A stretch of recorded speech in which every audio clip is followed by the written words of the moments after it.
La pression de ma main sur son bras était juste assez forte pour maintenir Pierre plaqué contre ce mur en pierres apparentes sans lui briser quoi que ce soit.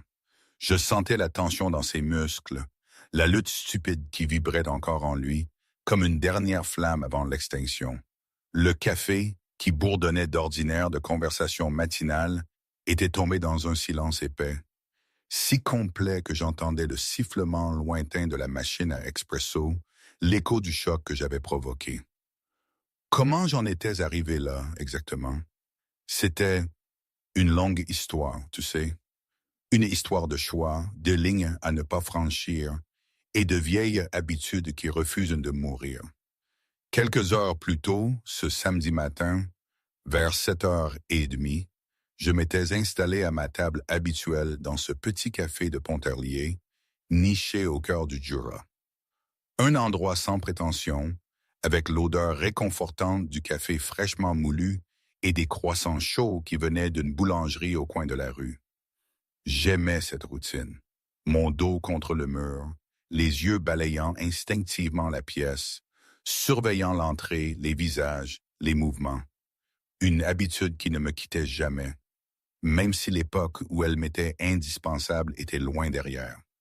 Mes mains étaient serrées autour d'une tasse de café noir fumant. Je portais un vieux Henley gris délavé et un jean qui avait connu des jours meilleurs. Rien en moi ne suggérait l'envie de discuter, et c'est exactement ce que je voulais. Mon visage portait cette immobilité particulière, celle qui vient d'années passées à observer, à anticiper. 44 ans, svelte, ordinaire pour quiconque ne savait pas où regarder. Ma montre, celle à mon poignet gauche, n'était pas un de ces gadgets que tu trouves dans n'importe quel centre commercial. C'était un modèle militaire et raflé, fonctionnel, le genre de choses qu'un homme garde parce qu'elle a traversé avec lui ce qu'il a traversé. Je ne lisais pas, ne scrollais pas sur mon téléphone. J'étais juste là, présent, conscient de chaque mouvement dans la pièce, sans pour autant avoir l'air de m'en soucier. Le café était calme, comme la plupart des matins où je venais m'y réfugier.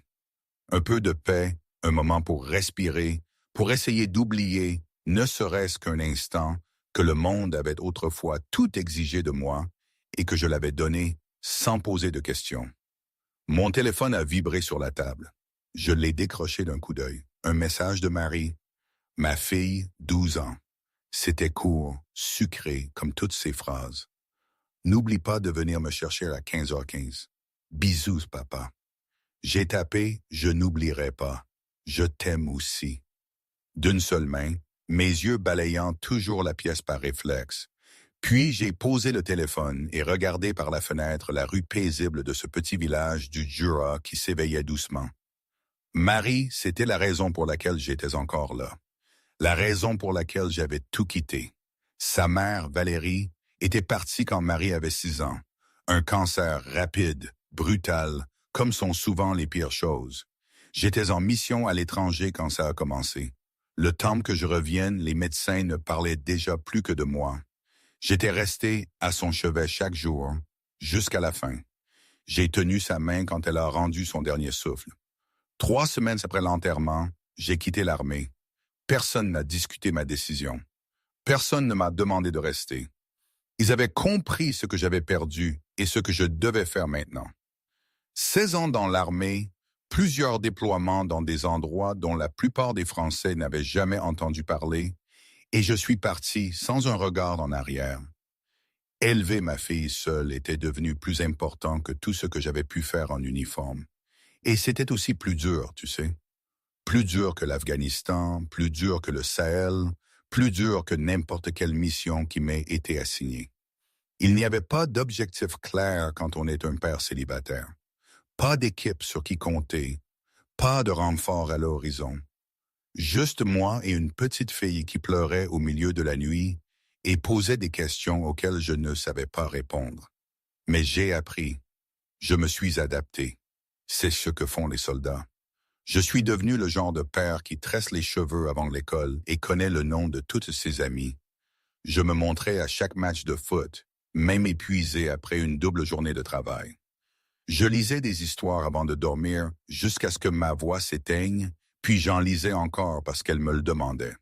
Maintenant, elle a 12 ans, l'esprit d'une 20 ans, vive comme l'éclair et 2 fois plus maligne. Elle était chez son amie Louise en ce moment, probablement encore en pyjama, à regarder des dessins animés et à manger des céréales, à rire de quelque chose que seules les gamines de 12 ans trouvent drôle. Elle ne savait pas ce que son père avait fait avant sa naissance. Elle savait que j'avais été à l'armée.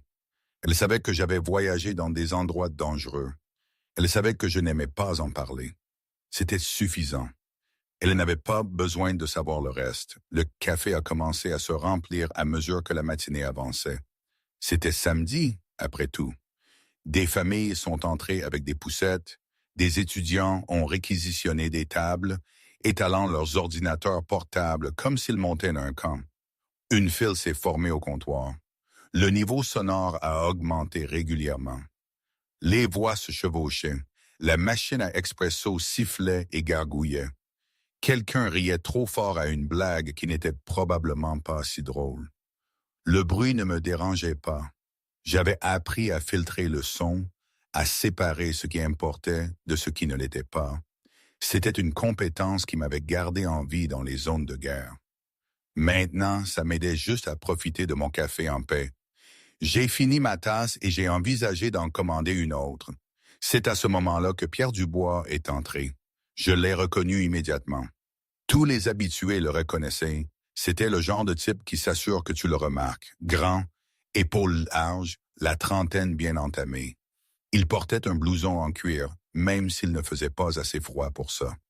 Il traversait le café comme s'il en était le propriétaire. Bruyant, arrogant. Le genre de personne qui croyait que le monde lui devait de l'espace et de l'attention, simplement parce qu'il le réclamait.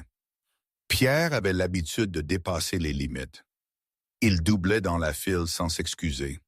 Il parlait par-dessus les gens comme si leurs mots n'avaient aucune importance. Il faisait des blagues aux dépens des autres et s'attendait à ce qu'ils rient. La plupart le faisaient. C'était plus facile que la confrontation, plus facile que de faire une scène. Je l'avais déjà vu. J'avais observé la façon dont Pierre traitait le personnel, avec dédain, exigeant, la façon dont il se penchait trop près quand il parlait aux femmes, envahissant leur espace comme si ça lui appartenait, la façon dont il se faisait le centre de chaque pièce où il entrait, que quelqu'un le veuille ou non. J'étais resté à l'écart, ça ne me regardait pas, j'étais juste là pour mon café. Pierre est passé devant le comptoir sans rien commander. Il a balayé la pièce du regard, comme s'il cherchait quelque chose. Ses yeux se sont posés sur moi, dans mon coin. Quelque chose a changé dans son expression. L'ennui peut-être. Le besoin de prouver quelque chose.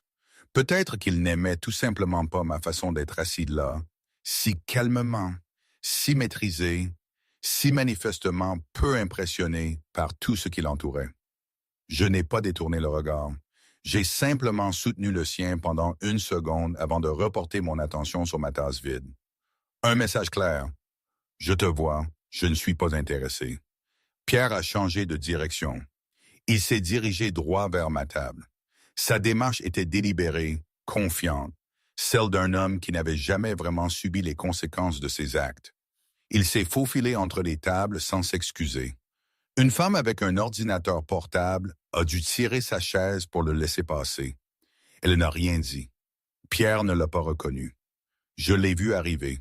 Je n'ai pas bougé. Je suis resté parfaitement immobile, les mains sur la table, ma respiration régulière. Je savais ce qui allait arriver. J'avais déjà vu des hommes comme Pierre, des hommes qui confondaient le silence avec la faiblesse, des hommes qui avaient besoin de dominer parce qu'ils n'avaient rien d'autre. Pierre a atteint ma table. Il ne s'est pas arrêté. Il a tourné son corps à la dernière seconde et a frappé lourdement et intentionnellement le coin de la table avec sa hanche. L'impact a fait vaciller la table. Ma tasse s'est renversée. Le café s'est répandu sur la surface et a coulé sur mes genoux. Le liquide était encore chaud. Il a traversé le denim et s'est étalé sur ma cuisse. Pierre a reculé et a regardé le désordre qu'il avait créé. Il a souri. Ce n'était pas le genre de sourire qui suggère des excuses ou de l'embarras. C'était le sourire de quelqu'un qui venait de faire exactement ce qu'il avait l'intention de faire. Oh là là, a dit Pierre, sa voix portant à travers le café. Désolé, mec, je t'avais pas vu. Clairement, il mentait. Tout le monde à moins de 3 mètres avait vu ce qui s'était passé. Pierre avait marché droit sur la table. Pas d'accident, pas d'erreur, juste un homme qui testait un autre homme pour voir ce qu'il ferait. J'ai regardé le café se répandre sur mon jean. J'ai regardé la flaque se former sur le sol. Puis j'ai levé les yeux vers Pierre. Je n'ai pas parlé. J'ai juste attendu. Le sourire de Pierre s'est élargi. Il a balayé la pièce du regard, se nourrissant de l'attention. Quelques personnes regardaient maintenant. Certains semblaient mal à l'aise, d'autres curieux, comme s'ils attendaient un spectacle. Un homme près de la fenêtre avait son téléphone sorti, probablement prêt à enregistrer ce qui allait se passer ensuite. « Tu devrais nettoyer ça, » a dit Pierre. Il n'a fait aucun geste pour aider. Il n'a fait aucun geste pour partir. Il est juste resté là, à observer, à attendre une réaction. J'ai senti quelque chose se contracter dans ma poitrine. Ce n'était pas de la colère. Pas encore. C'était ce qui précède la colère. La froide évaluation de savoir si une situation valait le coup d'une réponse. J'ai pensé à Mary. J'ai pensé à la promesse que je m'étais faite quand sa mère était morte. Je serais là pour ma fille. Je me tiendrais à l'écart des ennuis. Je ne laisserai pas de vieux instincts me tirer dans des situations que je ne pouvais pas me permettre. Mais c'était différent. Ce n'était pas un étranger qui me bousculait accidentellement. Ce n'était pas un malentendu que l'on pouvait résoudre en riant. C'était délibéré, public, un défi enveloppé d'une fausse excuse. Et si je ne faisais rien, Pierre recommencerait avec quelqu'un d'autre. Quelqu'un qui ne pourrait pas gérer ça comme je pouvais. J'avais évité beaucoup de bagarres dans ma vie. J'avais ravalé beaucoup de fierté. J'avais appris qu'être un bon père signifiait parfois être le plus grand, même quand ça faisait mal, même quand chaque fibre de mon être voulait répondre avec la violence pour laquelle j'avais été formé. Mais il y avait une limite. Il y a toujours une limite entre maintenir la paix et se laisser bafouer devant une pièce pleine d'étrangers, entre tendre l'autre joue et devenir un paillasson. Pierre venait de franchir cette limite. Moment, il faut que je fasse une pause ici. Toute cette situation avec ce type Pierre qui se croyait tout permis, c'était d'une absurdité incroyable. En y repensant, je veux dire, imagine, un homme dans un petit café paisible qui se sent le droit de provoquer, de défier, juste parce qu'il s'ennuie ou qu'il a bu un peu trop. Dans l'armée, tu gères les menaces concrètes, tu as tes protocoles, un care. Ici, c'était juste gratuit. Ça me ramenait toujours à ce paradoxe. Les compétences que j'avais acquises pour survivre dans des zones de conflit, pour protéger des gens, elles me servaient ici à ne pas foutre le bordel dans un café. C'était un peu comme avoir un canon pour tuer une mouche, tu vois. Et ça soulève une question. Comment tu adaptes une formation aussi extrême à une vie normale? Est-ce que ces réflexes s'estompent vraiment? Est-ce que qu'on redevient jamais vraiment normal après ça? Je n'ai pas la réponse. Je pense que non. Mais bon, revenons à nos moutons. Je me suis levé lentement, précautionneusement. Je n'ai pas essuyé le café de mon jean. Je n'ai pas cherché de serviette. Je me suis simplement redressé de toute ma hauteur et j'ai regardé Pierre droit dans les yeux. Je n'étais pas aussi grand que lui, pas aussi large. Mais quelque chose dans ma façon de me tenir l'a fait reculer d'un demi-pas avant qu'il ne se reprenne. Il y avait dans moi une immobilité que la plupart des gens n'acquièrent jamais. Un centrage qui venait de la certitude absolue de qui j'étais et de ce dont j'étais capable. Le café est devenu silencieux. Les conversations ne se sont pas arrêtées d'un coup. Elles se sont éteintes une par une à mesure que les gens remarquaient l'attention. Les deux hommes se faisant face dans le coin. Même la machine à expresso a semblé faire une pause. « Tu devrais partir », ai-je dit. Ma voix était basse, contrôlée, chaque mot délibéré. Pierre a cligné des yeux. Il s'attendait à de la colère, peut-être des cris, peut-être une bousculade à laquelle il pourrait répondre. Il ne s'attendait pas à ça. Le calme, la certitude, l'absence totale de peur. Il s'est vite repris, forçant un rire et balayant la pièce du regard pour trouver du soutien. « Ou quoi » a-t-il dit, écartant les bras comme s'il invitait à l'applaudissement. « Tu vas me forcer ?» Je n'ai pas répondu. J'ai juste attendu. Mes mains sont restées le long de mon corps, détendues. Mon poids est resté équilibré, centré. Je n'étais pas menaçant. Je n'étais pas agressif. J'étais simplement présent, inamovible. Un mur que Pierre ne s'attendait pas à heurter. Le choix lui appartenait maintenant. Il pouvait partir. Il pouvait désamorcer. Il pouvait rire et me laisser tranquille. Mais les hommes comme Pierre ne partent pas. Pas quand les gens regardent. Pas quand partir ressemble à une défaite. Pierre s'est rapproché. Il a envahi l'espace entre nous jusqu'à ce que nous soyons presque torse contre torse.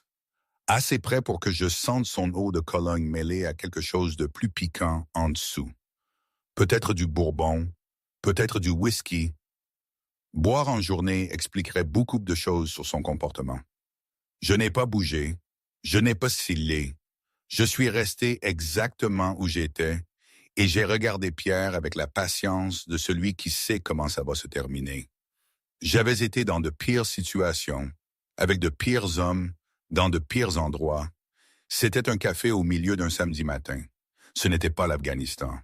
Ce n'était pas le Mali. C'était juste un homme qui n'avait jamais appris la différence entre la force et l'intimidation. « Tu es sourd ou quoi ?» a dit Pierre, plus fort maintenant, jouant pour le public. « Je t'ai posé une question. » J'ai laissé la question flotter dans l'air. Je comptais dans ma tête, non pas par colère, mais par entraînement. Je mesurais les distances, calculais les angles, identifiais les sorties. C'était une mémoire musculaire automatique, le genre de choses qui se produisaient sans pensée consciente. Quand une situation passait d'inconfortable à potentiellement dangereuse, mon esprit est allé vers Marie à nouveau.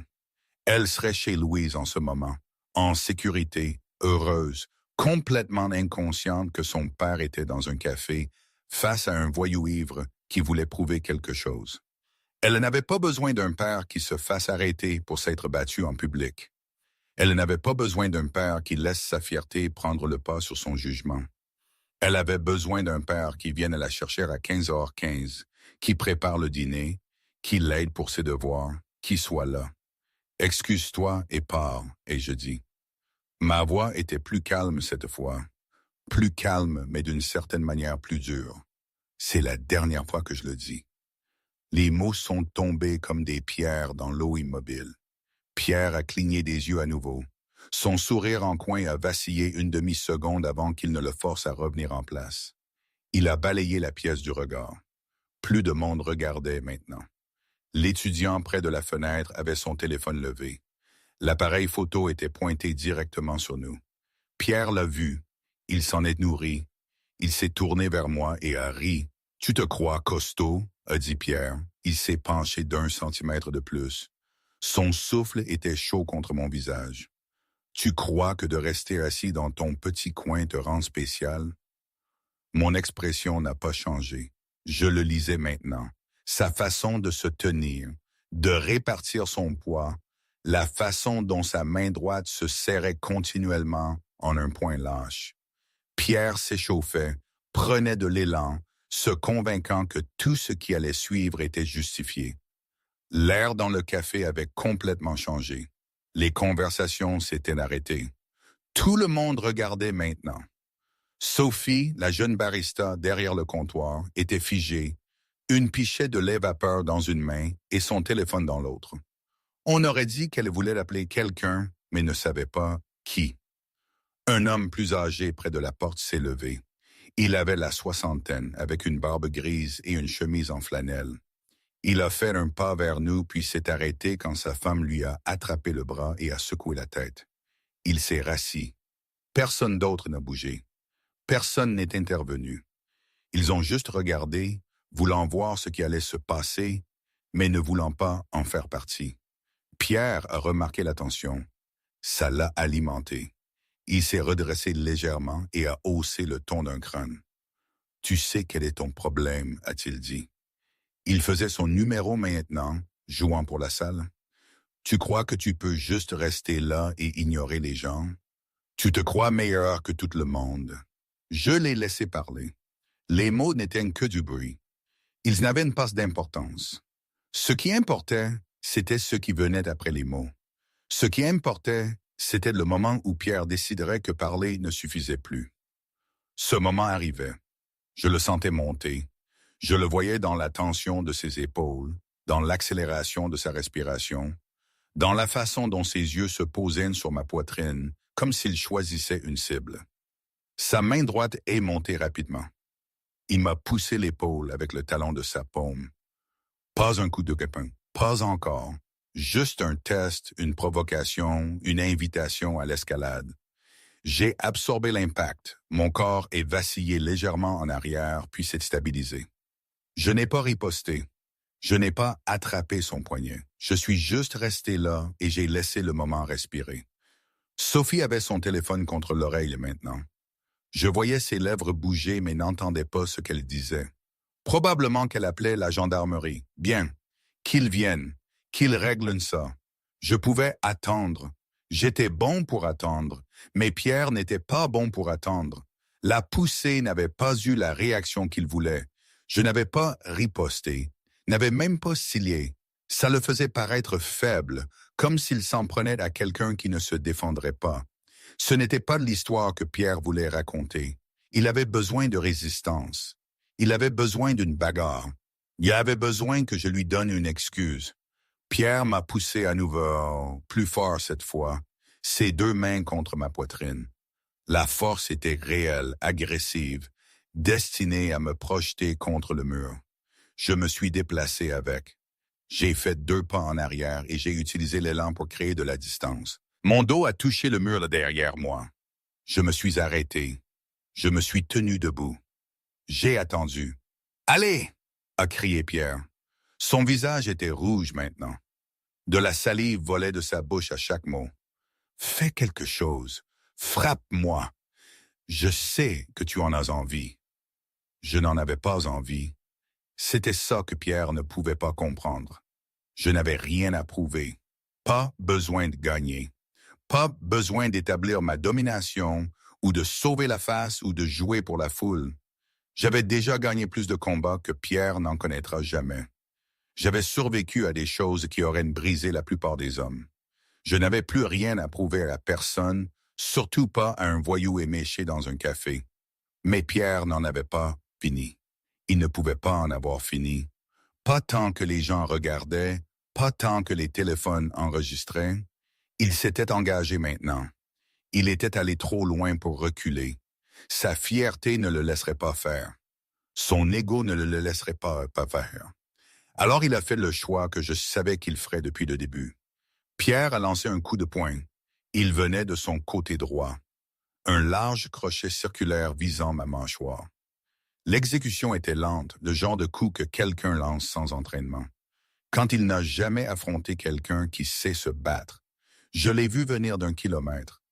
J'ai eu le temps de réfléchir, le temps de choisir, le temps de décider comment ça allait se terminer. Je pouvais esquiver, laisser le coup passer au-dessus de ma tête, laisser Pierre trébucher en avant, déséquilibrer, partir pendant qu'il se remettait. Mais ça n'arrêterait pas ça. Pierre reviendrait, intensifierait encore, finirait par blesser quelqu'un. Peut-être pas aujourd'hui, peut-être pas moi, mais quelqu'un. Alors j'ai bougé. Ce n'était pas spectaculaire. Ce n'était pas flashy. C'était juste précis. J'ai déplacé mon poids sur mon pied gauche et tourné mes épaules. Je me suis glissé à l'intérieur de la garde de Pierre, alors que le coup de poing traversait l'air vide où ma tête avait été une fraction de seconde auparavant. Ma main gauche est montée et a attrapé le poignet tendu de Pierre. Ma main droite s'est verrouillée sur son coude. Des prises de contrôle de base, le genre enseigné dans tous les cours de combat militaire. Le genre qui fonctionnait parce qu'elle reposait sur l'effet de levier et l'anatomie plutôt que sur la force brute. J'ai fait pivoter le bras de Pierre. Pas fort, pas vite, juste fermement, et de manière contrôlée. Le corps de Pierre a suivi le mouvement parce qu'il n'avait pas le choix. L'articulation de l'épaule ne bouge que dans certaines directions. Lutte contre ça et quelque chose se déchirera, suis le mouvement et tu restes intact. Le cerveau de Pierre a compris ça, même si sa fierté ne le voulait pas. En 3 secondes au chrono, Pierre faisait face au mur. Son bras droit était épinglé derrière son dos à un angle qui rendait tout mouvement impossible. Sa main gauche était pressée à plat contre la pierre. Je me tenais derrière lui, prêt, contrôlant l'angle, contrôlant la pression. Assez pour tenir, pas assez pour blesser. Pierre s'est débattu. Ses muscles se sont tendus alors qu'il essayait de repousser, d'essayer de se libérer. J'ai ajusté. Petit mouvement, infime changement de pression qui semblait sans effort, mais qui était le produit de milliards d'heures d'entraînement, de sparring, de combats réels où les erreurs coûtent des vies. De l'extérieur, on aurait dit que je faisais à peine un effort. « Arrête de bouger », ai-je dit. Ma voix était calme, presque douce. « Tu vas te blesser. » Pierre ne s'est pas arrêté. Il a secoué son épaule, a essayé de donner un coup de coude avec son bras libre. J'ai augmenté la pression juste assez pour le figer sur place. Pas assez pour disloquer quoi que ce soit, juste assez pour envoyer un message très clair. Continue de te battre et ça va empirer. Sophie, elle se sentait comme dans un film dont elle ne voulait pas faire partie.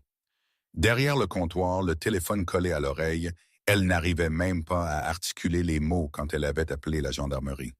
Elle les avait prévenus d'un incident majeur, d'une agression, mais elle se souvenait surtout de l'image de Julien, son calme olympien, et de Pierre, tout rouge et bête de rage. Quand Julien avait bloqué Pierre contre le mur, ça s'était fait si vite, si proprement. Elle n'avait jamais rien vu de tel. Pas de bagarre à la Rambo, pas de cris. Juste une maîtrise glaçante. Elle avait eu peur, oui, peur que ça dégénère. Mais en voyant Julien, elle avait ressenti une sorte de soulagement étrange, une confiance que tout allait finir. Pas forcément bien, mais que ça finirait. Pour elle, c'était le contraste saisissant entre le déchaînement inutile de Pierre et l'efficacité presque silencieuse de Julien. Ça l'avait marqué, je crois. Le café était absolument silencieux. Personne ne parlait. Personne ne bougeait. Sophie, la barista, se tenait derrière le comptoir, son téléphone toujours pressé contre l'oreille, sa bouche légèrement ouverte. L'étudiant près de la fenêtre avait baissé son téléphone. Son visage était pâle. L'homme plus âgé en chemise et de flanelle était assis, la bouche ouverte. Sa femme avait la main pressée sur son cœur. Personne ne s'attendait à ça. Il s'attendait à une bagarre, des cris, des coups désordonnés, peut-être des meubles cassés. Il ne s'attendait pas à une telle efficacité. Une telle maîtrise, un homme qui se mouvait comme si la violence était un langage qu'il parlait depuis si longtemps qu'elle ne nécessitait ni réflexion, ni effort, ni émotion. J'ai tenu Pierre contre le mur et j'ai attendu. J'ai attendu que la combativité s'échappe de lui. Attendu que la réalité s'impose. Attendu le moment où Pierre comprendrait qu'il avait commis une très grave erreur en s'attaquant à l'homme silencieux dans le coin. Pierre a cessé de se débattre. La bagarre s'est évaporée de lui d'un coup, comme l'air s'échappant d'un ballon percé. Ses muscles se sont relâchés. Sa respiration est devenue haletante. La bravade avait disparu. Le spectacle était terminé. J'ai senti le changement. Senti le moment où la résistance est devenue obéissance. J'ai maintenu la position pendant 3 secondes de plus, assez longtemps pour être absolument sûr. Puis j'ai relâché la pression et j'ai reculé. Pierre s'est retourné lentement. Son visage était congestionné. Ses yeux étaient grands. Il me regardait comme s'il me voyait pour la première fois. Comme si les 30 dernières secondes avaient réécrit tout ce qu'il pensait savoir du monde. Il a ouvert la bouche, l'a fermée, l'a rouverte. Aucun mot n'est sorti. J'ai mis de la distance entre nous. 2 pas, puis 3. Je me suis déplacé sur le côté pour ne pas bloquer Pierre contre le mur, lui donnant de l'espace, lui donnant une sortie. Ma posture était délibérée et non menaçante. Mes mains pendaient détendues le long de mon corps. Mon poids était centré. Je ne le poursuivais pas, ne le pressais pas, je maintenais juste la limite que j'avais fixée. Des sirènes ont traversé le silence, faibles au début, puis plus fortes, se rapprochant. La tête de Pierre s'est tournée vers le son. La panique a traversé son visage. Il m'a regardé, a regardé la porte, m'a regardé à nouveau. J'ai secoué la tête une fois. Un petit mouvement, un message clair. Ne cours pas. Pierre est resté où il était. 2 voitures de gendarmerie se sont garées devant, leurs gyrophares clignotant.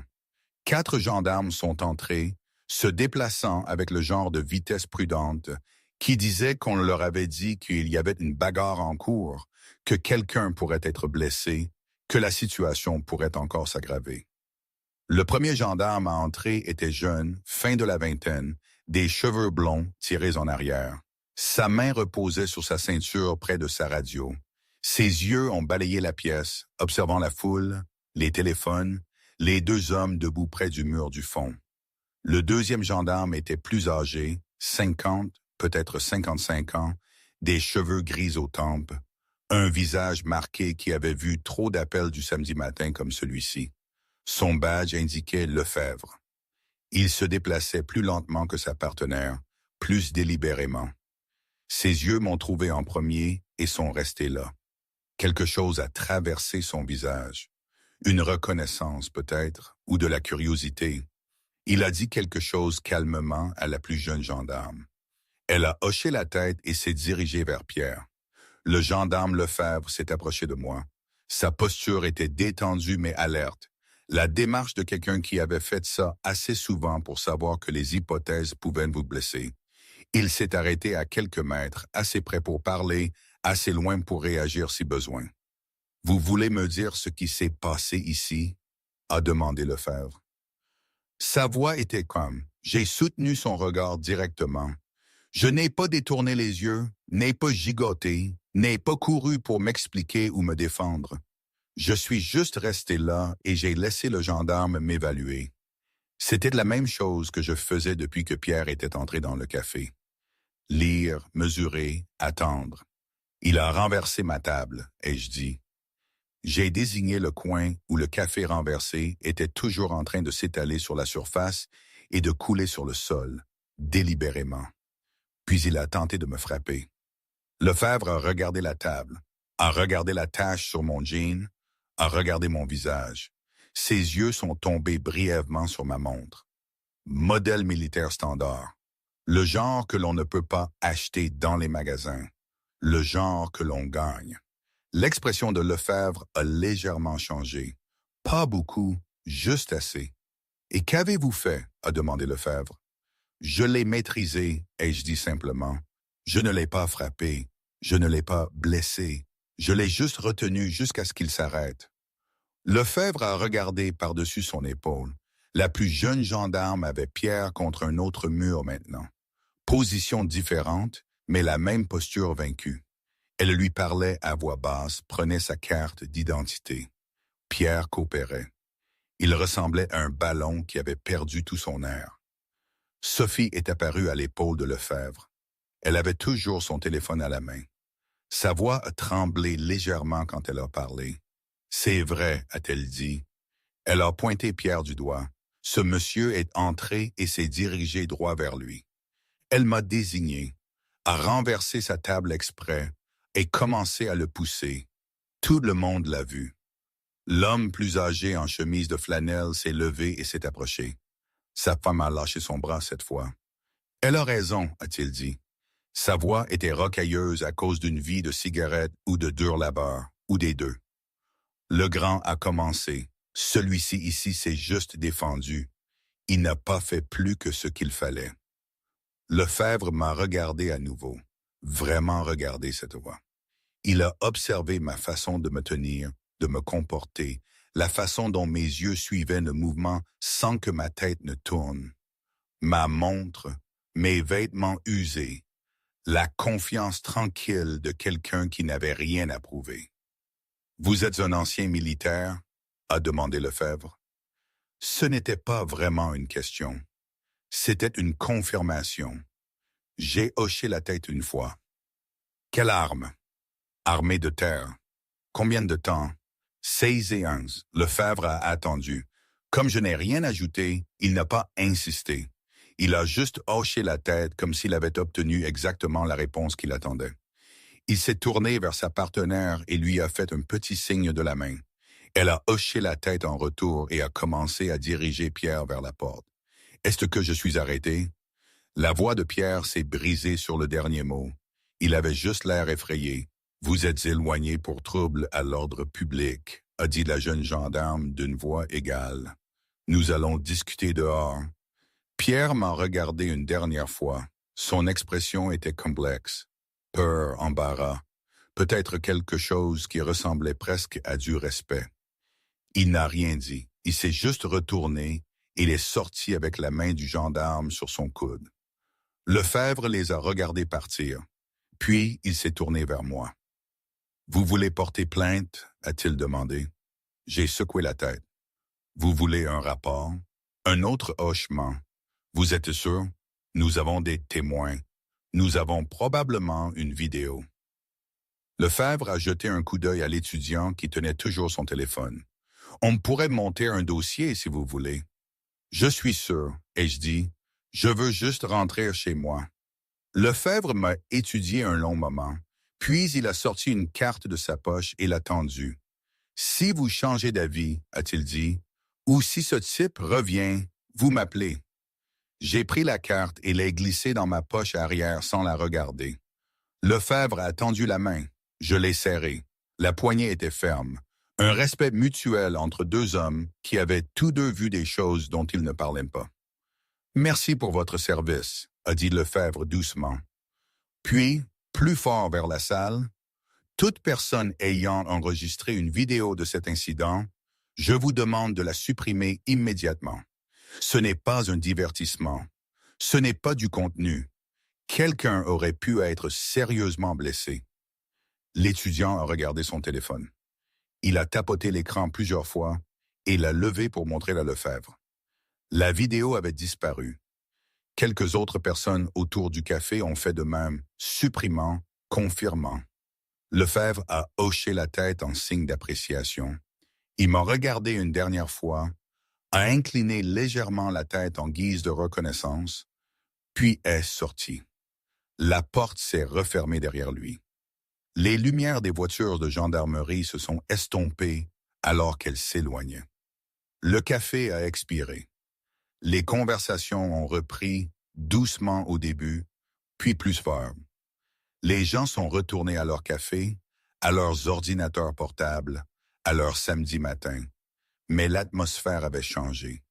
Il y avait une qualité différente dans l'air maintenant. Une leçon que personne n'avait demandée, mais que tout le monde avait reçue. Sophie est venue avec un torchon. Elle me l'a tendu sans rien dire. Je l'ai pris et ai essuyé le café de la table et ai jeté le torchon à la poubelle. J'ai regardé ma montre. 11h47. J'avais des heures avant de devoir aller chercher Marie, mais je ne voulais plus rester ici. Ne pas être regardé. Ne pas avoir de questions. J'ai marché jusqu'au comptoir. Sophie était de nouveau derrière. Ses mains étaient plus stables qu'avant. Combien pour le café? Ai-je demandé. Elle a secoué la tête. C'est offert. Je préférerais payer. Elle m'a regardé, vraiment regardé, puis elle a hoché la tête, comprenant que j'avais besoin que cela semble normal. 3,50. J'ai sorti mon portefeuille, lui ai donné un billet de 5 et lui ai dit de garder la monnaie. Elle a souri, petite mais sincère. Merci, a-t-elle dit, pour ne pas avoir aggravé les choses. Je n'ai pas répondu. J'ai juste hoché la tête et me suis tourné vers la porte. L'homme plus âgé en chemise de flanelle a croisé mon regard au passage. Il a légèrement levé sa tasse de café, un salut, un geste de respect d'un homme à un autre. J'ai rendu le hochement et j'ai continué à marcher. Dehors, l'air était vif et pur. Début de printemps dans le Jura, le soleil était brillant mais pas encore chaud. J'ai marché jusqu'à mon camion Je suis monté et je me suis assis au volant un instant, regardant le café à travers le pare-brise. Les gens étaient toujours à l'intérieur, buvant toujours du café, vivant toujours leur vie. Le moment était passé. Pierre était parti. La gendarmerie était partie. Tout redevenait normal. Sauf que ce n'était pas vraiment normal. Plus maintenant. Parce que maintenant, tout le monde dans ce café savait quelque chose qu'il ne savait pas avant. Il savait que le silence n'était pas une faiblesse, que l'immobilité n'était pas une reddition, que la vraie force ne consistait pas à dominer les autres. C'était à se contrôler soi-même, à choisir de ne pas nuire même quand on en avait tout le droit, à être le genre d'homme qui pouvait mettre fin à une bagarre en 3 secondes, mais qui choisissait la retenue à la place. Je me souviens d'une fois, il y a des années, ma mère m'avait raconté une histoire sur mon grand-père, qui était berger ici dans la montagne. Il avait dû faire face à un loup à main nue pour protéger son troupeau. Il n'en avait pas fait une histoire de bravoure, juste un ça c'est fait. Pas de fierté, juste la nécessité du moment. Et ce soir-là, il était rentré, avait dîné et avait continué sa vie. Ça m'avait toujours frappé, cette capacité à vivre des choses extrêmes sans en faire un drame perpétuel. Ça me rappelait cette philosophie. Tu gères ce qui doit être géré, puis tu passes à autre chose. Tu ne laisses pas l'ombre de la violence te suivre éternellement, parce que sinon, elle te consume de l'intérieur. Mon grand-père n'aurait probablement pas compris l'agitation autour d'un type comme Pierre. J'ai démarré le moteur, j'ai quitté le parking et j'ai conduit vers la maison. Je prendrai une douche, changerai mon jean, préparerai peut-être un déjeuner, regarderai quelque chose d'insignifiant à la télévision pendant quelques heures. Et à 15h15, je serai garé devant l'école de Marie à attendre comme toujours, comme je le serai toujours, parce que c'était ça qui comptait. Pas ce qui s'était passé dans un café. Pas un voyou ivre qui avait appris une dure leçon en cherchant des ennuis à des inconnus. Pas la façon dont mon entraînement était revenu si facilement. Comme une mémoire musculaire qui ne disparaissait jamais vraiment. Ce qui importait, c'était d'être là. Pour la seule personne qui avait besoin que je sois là, pour la petite fille qui avait déjà perdu sa mère et méritait d'un père qui se montre à chaque fois, quoi qu'il arrive. J'ai allumé la radio et j'ai trouvé une station qui passait quelque chose de calme et de lent. De la musique country, l'ancien genre, avant que tout ne devienne trop poli et commercial. Un homme chantait à propos de petites villes et de longues routes et des choses qui comptaient vraiment dans la vie. J'ai conduit dans les rues tranquilles de mon village, devant la quincaillerie où j'achetais des fournitures pour mes projets de menuiserie, devant l'école primaire où Marie avait appris à lire, devant le cimetière où sa mère était enterrée sous une simple pierre tombale en granit.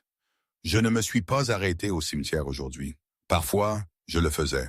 Parfois, je restais assis là pendant des heures à parler à une femme qui ne pouvait plus répondre, à lui raconter notre fille, la personne que Marie devenait, à quel point elle serait fière. Mais pas aujourd'hui. Aujourd'hui, je voulais juste rentrer à la maison, être seul avec mes pensées, digérer ce qui s'était passé et puis laisser tomber. Parce que c'est ce que tu fais. Tu affrontes la situation, tu la gères, et puis tu passes à autre chose. J'avais appris cette leçon il y a longtemps, dans des endroits bien plus dangereux qu'un café du Jura. J'avais appris que s'attarder sur la violence ne menait qu'à plus de violence, que la clé de la survie n'était pas seulement de savoir se battre, mais de savoir quand s'arrêter, quand partir, quand laisser le moment passer et revenir à la vie que l'on s'était construite. Ma maison était petite mais bien entretenue, un bungalow de style artisan des années 1920 que j'avais passé des années à rénover de mes propres mains. Le porche avait besoin d'être repeint, les gouttières devaient être nettoyées. Il y avait toujours quelque chose à faire quand on possède une vieille maison. J'aimais ça. Le travail occupait mes mains et calmait mon esprit. Ça me donnait quelque chose sur quoi me concentrer en dehors des souvenirs qui parfois refaisaient surface sans être invités. Les visages, les sons, les choses que j'avais faites et les choses que j'avais vues faire. Je me suis garé dans l'allée et je suis resté un instant plus longtemps à regarder la maison. Ma maison. Ma vie, celle que j'avais construite après que tout le reste s'était effondré. C'était d'une bonne vie, tranquille, simple, loin d'être parfaite, mais suffisamment bonne. Et dans quelques heures, elle serait remplie du son de la voix de ma fille me racontant sa soirée pyjama, les films qu'elle avait regardés, le drame d'avoir 12 ans dans un monde qui semblait parfois incroyablement compliqué. J'écouterais chaque mot. Je poserais des questions. Je ferais semblant d'être intéressé par des choses qui ne m'intéressaient pas du tout parce qu'elles l'intéressaient, et c'est ça qui comptait. C'est toujours ce qui comptait. Je suis sorti du camion et j'ai monté les marches du Porsche. La troisième marche grinçait. Elle grinçait depuis des mois. Je voulais la réparer et j'oubliais toujours. Peut-être demain, peut-être la semaine prochaine. Il y a toujours du timp. J'ai déverrouillé la porte et je suis entré. La maison était silencieuse, vide, m'attendant à la remplir des petits sons de la vie, le café qui gargouille, la télévision qui murmure, le grincement des planchers sous mes pieds alors que je passais d'une pièce à l'autre. J'ai pris une douche, me suis changé pour un jean propre et une chemise fraîche, me suis préparé un sandwich même si je n'avais pas vraiment faim. Je l'ai mangé debout au comptoir de la cuisine, regardant par la fenêtre le jardin où le vieux portique de Marie se tenait toujours, rouillé maintenant et inutilisé. Je devrais probablement le démonter.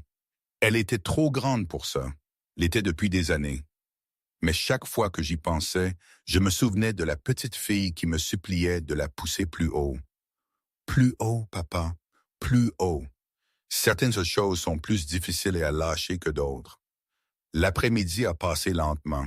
J'ai lu un moment, regardé les informations un moment, travaillé sur une armoire que je construisais pour un client, laissé mon esprit se vider et se remplir des rythmes simples de la vie ordinaire. À 14h45, je suis remonté dans mon camion et j'ai conduit jusqu'à l'école. J'étais en avance. Je suis toujours en avance. Je me suis garé à ma place habituelle, celle avec une bonne vue sur l'entrée, et j'ai attendu. D'autres parents ont commencé à arriver. Des monospaces et des SUV qui entraient sur le parking, formant une ligne. Des mères qui vérifiaient leur téléphone. Des pères qui tambourinaient des doigts sur leur volant. Tout le monde attendait la même chose. La cloche, les portes, le flot d'enfants qui déferlaient sous le soleil de l'après-midi. 15h15 est arrivé, la cloche a sonné, les portes se sont ouvertes, et là, voilà, Marie Mercier, 12 ans. Les yeux de sa mère et le menton têtu de son père. Ses cheveux étaient attachés en une queue de cheval qui était déjà en train de se défaire. Elle riait de quelque chose que son amie Louise avait dit. Tout son visage s'illuminait d'une joie que seuls les enfants peuvent ressentir si complètement. Elle a repéré mon camion et a fait un signe. Ce grand signe enthousiaste dont elle n'avait pas encore appris à avoir honte. J'ai agité la main en retour. Elle a dit au revoir à Louise et a traversé le parking en courant, a ouvert la portière passager et monté avec toute l'énergie maladroite d'une fille de 12 ans qui n'avait pas encore appris à se mouvoir prudemment dans le monde. « Salut, papa », a-t-elle dit, légèrement essoufflée. « Tu es en avance ?»« Je suis toujours en avance. »« Je sais. » Elle m'a fait un sourire. Ce sourire qui faisait disparaître tout le reste. Le café, Pierre, la façon dont la violence était revenue si facilement après toutes ces années. Rien de tout ça n'avait d'importance quand elle me souriait comme ça. « Comment s'est passée la soirée pyjama ?» ai-je demandé, quittant le parking. « Génial », a-t-elle dit, et elle a commencé un récit détaillé de tout ce qui s'était passé, les films qu'elles avaient regardés, la pizza qu'elles avaient mangée, la façon dont le petit frère de Louise essayait de les espionner, les histoires de fantômes qui n'étaient même pas effrayantes, mais elle faisait un semblant d'avoir peur quand même parce que ça faisait partie du plaisir. J'ai écouté chaque mot, posé des questions au bon moment, ri quand elle s'attendait à ce que je ris, laissé sa voix remplir le camion et chasser le silence qui m'avait suivi toute la journée. C'était ma vie maintenant. C'était ça qui importait. Pas les compétences que j'avais passé 16 ans à développer, pas les choses que je pouvais faire de mes mains quand la situation l'exigeait. Juste ça, ma fille à mes côtés, la route devant nous, le miracle ordinaire d'un autre jour ensemble. J'ai jeté un coup d'œil à la montre à mon poignet, celle qui avait traversé tout avec moi, le cadran éraflé, le bracelet usé, le tic-tac régulier des secondes qui s'écoulent. 15h22. Et aujourd'hui, vraiment, je ne sais pas toujours. Parfois, je me dis que c'était la meilleure chose qui pouvait m'arriver, d'avoir cette vie tranquille, ce quotidien avec Marie. Parfois, je pense que j'ai fait le bon choix, celui de la retenue. D'autres fois, une petite voix me chuchote que peut-être, juste peut-être, j'aurais dû faire plus ou différemment. C'est compliqué. Il n'y a pas de fin nette à ce genre d'histoire, pas de conclusion où tout est parfait. La vie, c'est une succession de moments, de décisions qui nous forgent, et on ne sait jamais si on a eu raison. Mais c'est la mienne. Et ça